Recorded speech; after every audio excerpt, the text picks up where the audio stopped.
Оксана Рыскулова. Сиз издеген жолдор. Өзүңдү жең 2.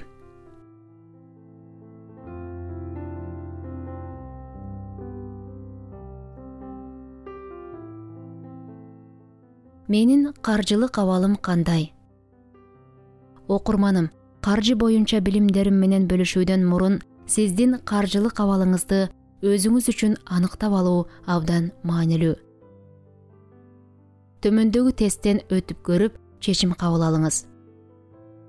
Сиздин финансылык абалыңыз кандай? А. Жакшы. Б. Жаман. В. Орто. Өзүңүздүн керешеңизге кандай баа бересиз? А. Өтө жакшы. Б. Жакшы. В. Орто. Г. Жаман. Чогулткан акчаңызга кандай баа бере аласыз? Көңүлүңүзгө толумдуубу? А. Ооба. Б. Жок. Акча боюнча билимиңиз барбы? Канча саат окугансыз? Акча маселесинде устатыңыз барбы? А. Ооба. Б. Жок. Сиздин дайыма мамиле түзгөн адамдарыңыз сизден кандай абалда? А. Бай. Б. Сиздей. В. Кедей. Ай сайын 20% акчаңызды сактай аласызбы? А. Ооба. Б. Жок. В. Кыйынчылык менен. Кайрымдуулук кыласызбы? А. Ооба. Б. Жок. Сиз өзүңүздү чоң акчага татыктуумун деп эсептейсизби? А. Ооба. Б. Жок. В. Ойлогон эмесмин. Эгер иштебей калсаңыз, ушул убакытка чейин топтогон акчаңызга канча убакыт жашай аласыз? Бир кезде инвестициядан түшкөн акчаңызга жашап калганыңызды элестете аласызбы? А. Ооба. Б. Жок. Өзүңүзгө кандай финансылык статус бере аласыз? А. Акча жагынан жолум болбойт. Б. Суудай агып кетет. В. Акчага жолдуумун. Кайдан жайдан акча келе берет. Акча сиздин жашооңузда кандай мааниге ээ? А. Кошумча күч. Б. Керектөөлөрдү сатып алуучу кагаз. Жана башка. Сиз суроолорго жооп бергенден кийин кандай жыйынтыкка келдиңиз? А. Эң жакшы. Б. Жакшы. В. Орто. Г. Өтө жаман. Жооптордон кийин өзүңүздү кандай сезип жатасыз?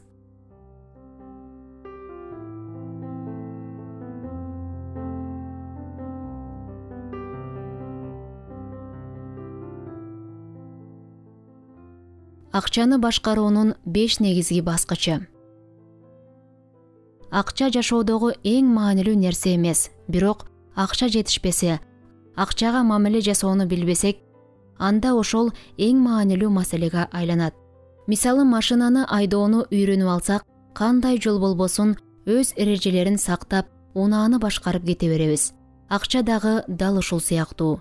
Башкарууну билсек, кандай кесипти аркылабайлы, кесипти бизнеске айландырып же акча жүгүртүүнүн мыйзамдарын үйрөнүп, каалаган максатыбызга жете алабыз. Роберт Кийосакинин устат айткан экен, көпчүлүк адамдар кыялданууну да билишпейт деп. Эмне үчүн ушундай болушу мүмкүн деп себебин сураганда, кыялдануу үчүн да акча керек деп жооп берген экен. Биз чет өлкөгө чыгып эс алгыбыз келет. Өзүбүз каалаган үйдө жашап, эңсеген унааны айдагыбыз келет. Алган эмес, эң акыркы үлгүдөгү телефонду да алгыбыз келет. Караңызчы замандашым, чындыгында баары акча. Мен дагы акча боюнча билимди акчанын жетишсиздигинен улам алдым. Балким бай болуунун бир сыры бар болуп жүрбөсүн деп, акча боюнча өтүлгөн мен жана акча деген сабакка катыштым. Университеттен атын эмден албаган акча боюнча алгачкы түшүнүктү сабактан алдым. Эң негизгиси, акча боюнча биздин ой жүгүртүүбүз позитивдүүбү же негативдүүбү? Экинчиден, эң маанилүүсү, менин акча боюнча ой жүгүртүүм кедейдин ой жүгүртүүсүбү же байдын ой жүгүртүүсүбү? Жогорудагы суроолорго жооп алып, өзүмдү анализдедим. Менин ой жүгүртүүм байдыкы болсо керек деген ойдо элем. Эки тарапты тең окуп билгенден кийин менин ой жүгүртүүм кедейдики болгон үчүн менде акчанын жетишпей жатканын билдим. Ошол күндөн баштап акча боюнча билим алууну уланттым. Акча боюнча билимдерди алып, мен эң негизги 5 баскычын аныктап алдым. Себеби биз батыш өлкөлөрүнө салыштырмалуу той топур, алыш бериш болуп, туугандар, жөрө жолдош, кошуна деп жатып, көп адамдар менен карым катнашта болобуз. Ар бир барган сайын той ашка акча керек. Мисалы, тойго кошкон кошумчадан сырткары жаңы кийим алышыбыз керек.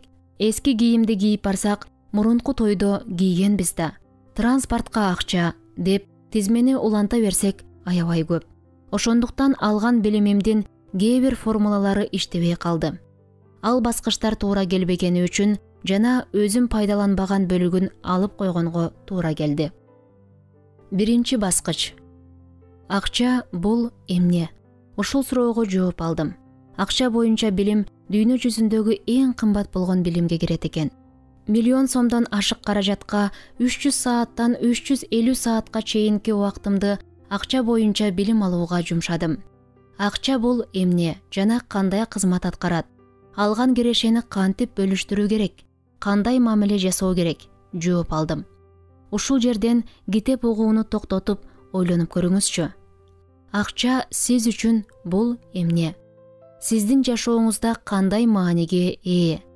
А сиз акчага кандай мамиле жасайсыз? Акча сиздин максаттарыңыздан өйдө турабы?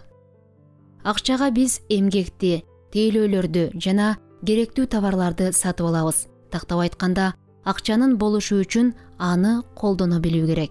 Акча бул буюмдарды, тейлөөлөрдү сатып алуунун куралы. Экинчи баскыч. Кирешенин 1/10 бөлүгүн бөлүп сактоо. Бул сабак мага жакшы таасир берди. Мен акча сактаганды үйрөндүм. Байлыктын ачкычы бөлүп сактоо. Бул боюнча эч жерден үйрөнгөн эмес экенмин. Акчаны үйдөн сактай албайбыз. Банктан эсеп ачып сактоо керек. Бул убакытка чейин акча сактабаган болсоңуз, 1-2 жылда адатка айландыра аласыз. Мен банкка акча сактап, ага тийбегенди үйрөндүм. Мен 1 жылга чейин акча сактай алган жокмун, бирок бул адатты өзүмө калыптандыра алдым. Үчүнчү баскыч. Чыгымдар. Чыгымдарды азайтуу. Мен чыгашаларымды кантип азайттым? Досторум менен кафеге барып отурганды токтоттум. Атамдын, апамдын туугандары, дос, жөрө жолдоштор менен убактымды алган шернелерден чыктым. Дагы кандай жолдор менен чыгымдарды азайттым? Эл эмне дейт деген ойдон чыгып, мен 2 жыл ичинде ашыкча кийим кече албадым. Ушул жерден чыгымдарды азайтуу боюнча каалоо жана керек деген формула бар. Биз баарын эле керек дейбиз. Эл катары жашагыбыз келет. Эгерде буюмду сатып алып жатсаңыз, албай койсом бир нерсе өзгөрүп кетеби деп суроо бериңиз. Өзгөрүлбөсө анда албаңыз. Азык-түлүк боюнча күндө дүкөнгө бара берүү да чыгымды көбөйтөт. Ар бир барганда убактыңыз кетет жана бир нерсе кошуп сатып аласыз. Ошондуктан көп убакытка сактала турган күрүч, кесме, макарон, картошка, пияз сыяктуу азыктарды дүңүнөн сатып алыңыз. 4-үнчү баскыч. Акчаны кантип көбөйтүү боюнча дагы сабак албасам, акчамды жоготушум мүмкүн эле. Биздин катышуубуз жок, акча иштей турган жактарга акчаны көбөйтүү үчүн салдым. Биринчиден, бай болуунун сыры ойду башкаруу. Сиздин ой жүгүртүүңүз байдын ой жүгүртүүсүбү же кедейдин ой жүгүртүүсүбү?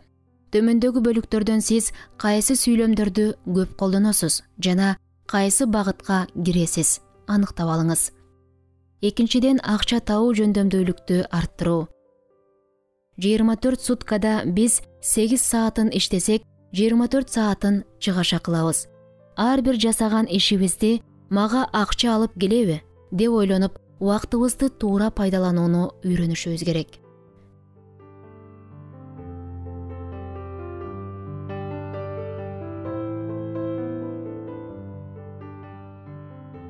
Сиздин ой жүгүртүүңүз кайсыл түргө кирет?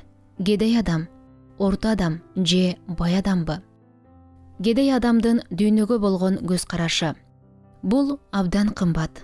Акча бул колдун кири. маңдай тер менен иштеп гана акча табуу керек. Көп акча тапкандар туура эмес иштерди жасайт. Мага арзандатуу болобу? Арзаныраак алуу керек. Бул нерсе байлар үчүн. Мага эч ким жардам бербейт. Акчаны кыйынчылык менен иштеп табасың. Бай болуу абдан кыйын. Акча суудай кетет. Менин колумда акча турбайт. Менин колумдан эч нерсе келбейт.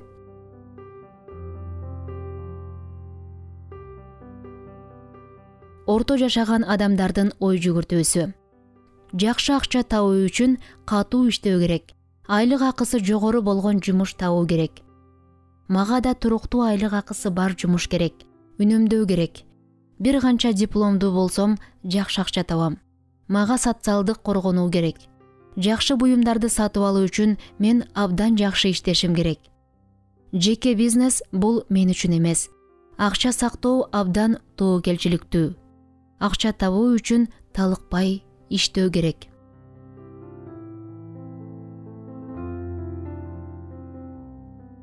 Бай адамдар кандай ойлонот? Бул мен үчүн. Мен жасай алам. Айланабызда абдан көп мүмкүнчүлүктөр бар. Финансылык эркиндикке кантип жете алам? Акча мен үчүн иштейт. Менин акчаларым ар дайым киреше алып келет. Мен кантип аз саат иштеп көп акча тапсам болот? Дагы кантип кирешемди жогорулата алам? Акча бул идея. Финансылык интеллектти дагы жакшыртуу керек. Киреше алып келе турган инвестицияларды изилдөө керек. Мен баарын жасай алам. Сиздин акчаңызды байлар кантип алгысы келет? Биз көпчүлүк эл акчаны башкарууну билген адамдардын курмандыгы болуп жатабыз. Алар күн сайын акчалуу болуунун аракетинде. А биз болсо тапкан кирешебизди айлыктан айлыкка жеткире албай жатабыз. Мисалы, Союз убагында өкмөт карапайым адамдардын акчасын көп ысырап кылбай өздөрү башкарышкан. Дүкөнгө барганда сатуучу менен алуучунун ортосунда стол турган. Биз эмне керек болсо сурасак бизге сатуучу берген. Азыркы учурда товарды кармап көрүү, жыттап, даамдап көрүү мүмкүнчүлүгүбүз бар. Себебин изилдеп көрсөк, товарды колубуз менен кармап көргөндө сатып алуу каалообуз жаралат экен. Мүмкүн керек болуп калат деп көзгө көрүнгөндүн баарын алып, сүйрөп жүргөн арабаны толтуруп чыгат экенбиз. Азыр бардык дүкөндөр чоң болуп салынып, адамдардын айланып, каалаганын сатып алууга шарттарды түзүп жатат. Себеби биз канча айланып, керек буюмду издеген сайын башка нерселерди да кармап көрүп, сатып алуу каалообуз күчөйт. Жыйынтыктап айтканда, бул нерселер орто жашаган адамдарды дагы да кедей кылып жатат. Чыгымдарды азайтуу, сабактарда үйрөткөндөй эле, сизге керектүү эң зарыл нан, сүт, туз сыяктуу зарыл болгон азыктарын бөлүмдүн эң алыс жактарына катып, аларга жетип барып алганча зарыл эмес нерселерди да сатып алабыз. Ал эми түстөрдүн психологиябызга кандай таасир этүүсүн изилдеп көрүп, сары, кызыл түстөрдү тез түгөтүү, 2 буюм алсаңыз 3-чүсү бекер, 70% арзандатылды деген сыяктуу адамды азгыруучу, сатып алуу каалоосун ойготуучу сөздөр менен чакырык жасаган маркетингдер чыкты. Бул дагы сиздин чөнтөгүңүздөгү акчаны алуунун жолдору. Ошондуктан биз кандай кадамдарды жасасак, акчабызды сарамжалдуу колдоно алабыз. Ар дайым керек жана каалоо деген формуланы эсиңизден чыгарбаңыз.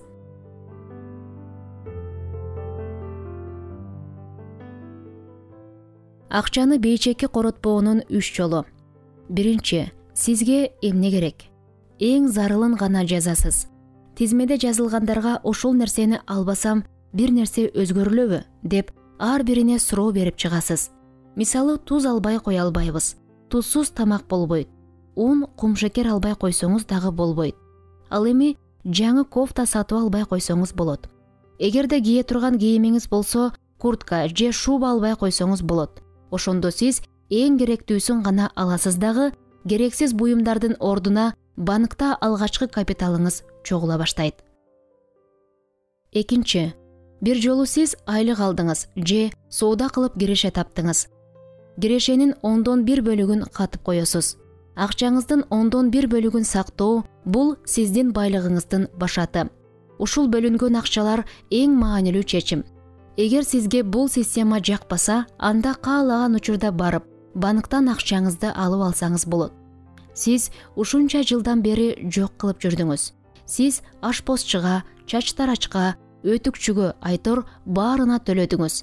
Өзүңүзгө эмне үчүн төлөбөйсүз? Өзүңүзгө төлөгөн акча бул кирешенин 1/10 бөлүгүн бөлүп сактоо. Эгер сиз 100 000 киреше алып да акча сактабасаңыз, анда 10 000 киреше алган адамдан да алсыз, күчсүз болосуз. Себеби киреше дагы ар дайым эле туруктуу боло бербейт. Өзүнө төлөгөн адам ал келечекте бай боло алат. 3. Эсеп учет жасоо. Киреше чыгашаны эсептөө. Сиз кандай муктаждыкка акча сарптадыңыз, баарын жазып жүрөсүз. Бул сизди ашыкча чыгымдарды жасабоого жана кирешеден чыгашаны көп коротпоого жардам берет.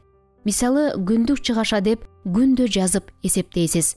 Ашыкча чыгаша кылбайсыз. Мен дагы акча боюнча сабактарды ала электе, жол кереге гана акча калтырып, калган акчамдын баарына зарыл эмес керектүүлөрдү сатып алып жүрчүмүн. Көбүрөөк акча колума тийсе, үйгө керектүү буюмдарды алганга, үйдү жасалгалоого, мебель алууга жумшап жүрсөм, азыр тапкан кирешемди чогултуп, аз да болсо киреше алып келе турган булактарга салам. Бул ар бир аял затынын жашоосундагы эң маанилүү сабак. Айлыкка иштесе дагы агылып келип тура турган киреше булагы болушун каалаймын. Аял адам акча жөнүндө түшүнүк алганда, үйдө отурса деле идеялар менен иштегенге жакшы шарт түзүлөт. Кантип кирешемди көтөрсөм болот? Кандай бизнес баштасам? Мен эмнеге жөндөмдүүмүн? Эгер сиз акчага көз каранды болсоңуз, кайда барбайлы, кайсы кийимди алаарыбызды дагы акча чечет. Себеби капчыгыңыздагы акчага карап керектөөгө жумшайбыз. Ошондуктан акча боюнча билим алуу эң маанилүү сабак. Дүйнө жүзү боюнча накталай акча эң кымбат акча. Сиз накталай акчаңызга машина алсаңыз, акча зарыл учурда сата албай калышыңыз мүмкүн. Сатсаңыз да өз баасынан төмөн же жарым баасына сатасыз. Кайсы убакта болбосун, биздин эсебибизде накталай акчалар болушу зарыл.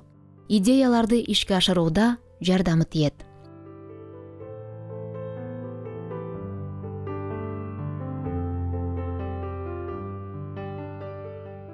Заманбап кулдар чынжырда эмес, кредитте жүрүшөт.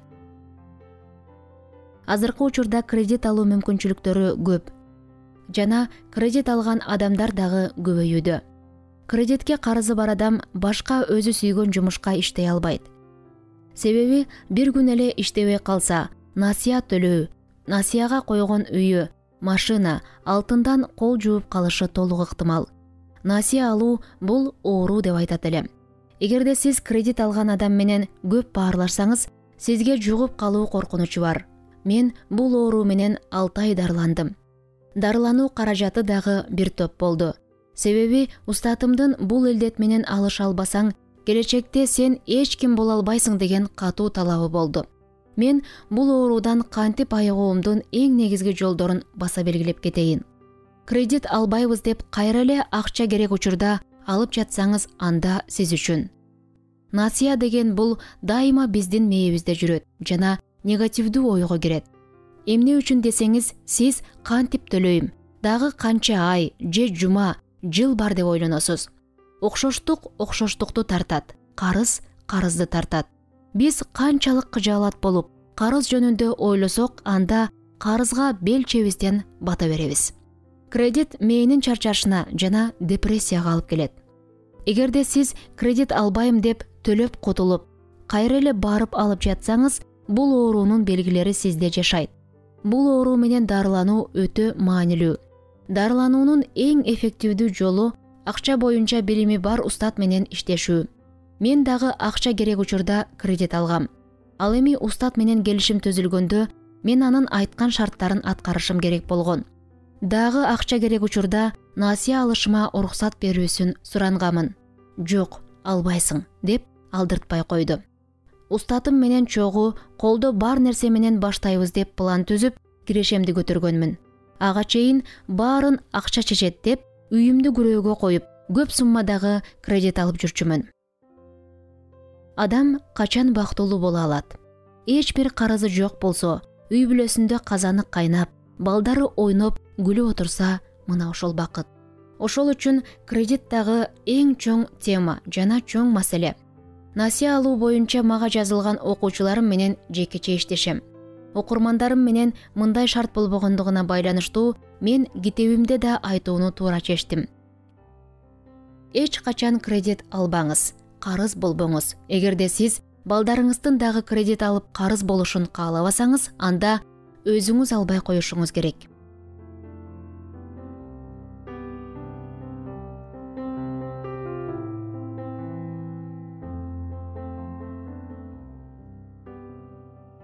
Кредиттен кутулуунун жолдору. Кайсы жарнаманы же социалдык түйүндөрдү карабаңыз, насыяны кантип алуунун жолдорун үйрөтөт. Ал эми кредиттен кутулуунун жолдорун эч ким үйрөтпөйт. Балким биздин бул кеңештерибиз айрымдарыңыздар үчүн баалуу болор. Биринчи жолу кредиттен батыраак кутулуунун жолун ойлонуңуз. Канткенде сиз көбүрөөк акча төлөп, кредитти жаап саласыз. Кантип тезирээк мөөнөтүнөн эрте жаба турган убакытты белгилеңиз. Ошол убакытта үстөк пайызсыз тезирээк төлөңүз. Эң негизгиси акча табуу жөндөмдүүлүктү арттыруу. Бул багытта устат менен иштешүү керек болот. Ал эми экинчи жолу сизге кереги болбогон буюмдарыңызды сатыңыз. Колдонулбай жаткан жериңиз болсо, арендага бересизби? Кыскасы, акча табуу жөндөмдүүлүктү арттыруу керек.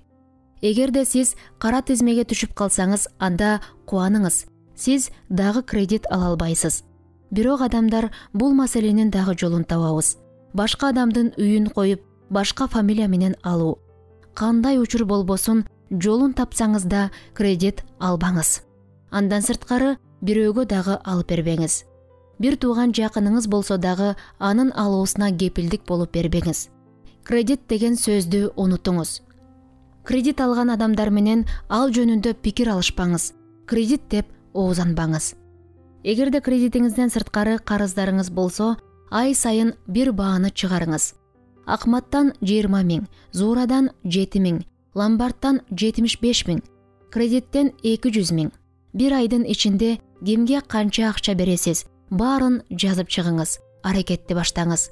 Ал карыздарыңыздан эң аз карызды биринчи бериңиз, анткени карыздын санын кыскартуу керек. Азыр менин окуучуларымдын дагы көп суммадагы карыздары бар. Жеке иштешүүдө карыздарды жабууга аракет жасап, бул маселеге өтө чоң маани беребиз. Карыздан кутулуу үчүн күндө 10 мүнөттөн ашык ойлонуп иштеңиз. Күндө ойлонгон бизге жакпайт, бирок күндө кайталап кимге канча берүү керек, дагы кантип акча табам деген суроолордун үстүндө иштесеңиз, сизге жакшы идеялар келе баштайт. Карызга бел чебизден батып, баарын таштап качып кеткибиз келип, жашоодо жол таппай калганда оюн күлкүгө, ичимдикке берилип кетүү, көлгө барып эс алган сыяктуу көрүнүштөр менен маселе чечилбейт. Сиз кайра өзүңүзгө оору аттырып, маселени ырбатып жатасыз. Карызы, кредити бар адамдар ашыкча чыгымдарды кыскартуусу шарт. Той ашка, туулган күнгө барып, көңүл ачуу, ойноо деген нерселерге барганга акыңыз жок. Себеби сиздин карызыңыз бар. Биздин ар бир күнүбүз бизге жараткандан белек. Эртең менен аман эсен ойгонгон болсоңуз, анда сиз бактылуу адамсыз. Канчалаган адамдар эртең менен ойгонбой түбөлүк уйкуга кетип жатышат. А сиз ойгондуңуз. Биз билбейбиз, азыр 2 мүнөттөн кийин эмне болуп кетерин. 6 айдан кийин кандай күн көрөбүз. Ошондуктан болушунча карыздан эрте кутулуу биздин милдетибиз.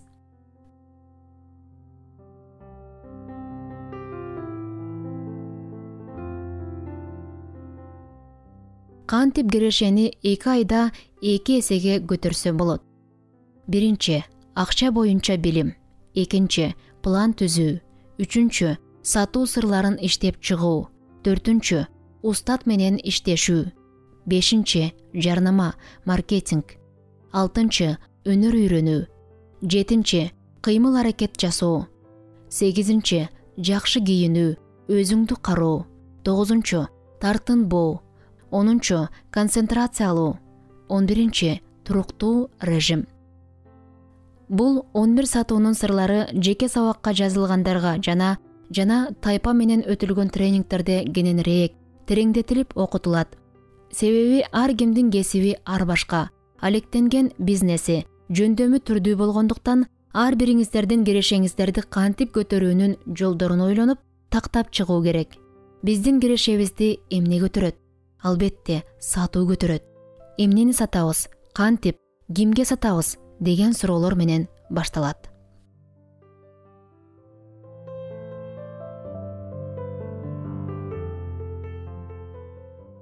Сатуу сырлары. Сатуу бул биздин жашообуздагы эң маанилүү нерсе. Биз эмнеге кедейбиз? Биздин айлыгыбыз айдан айга жетпей калат. Себеби бир күндө 24 саат убактыбыз болсо, анын 8 саатын иштейбиз. Калган бош убактыбыз жөн гана тояш менен же тамактануу менен өтүп кетет. Биз өзүбүздүн оюбуз менен иштегибиз келбейт. Чыгашаларыбыз кирешеден көп. Ушул чыгаша киреше экөө дал келбейт. Ал эми ийгиликтүү адамдар акчасын күнү түнү өздөрүнө иштеп туруунун жолун таап чыгышкан.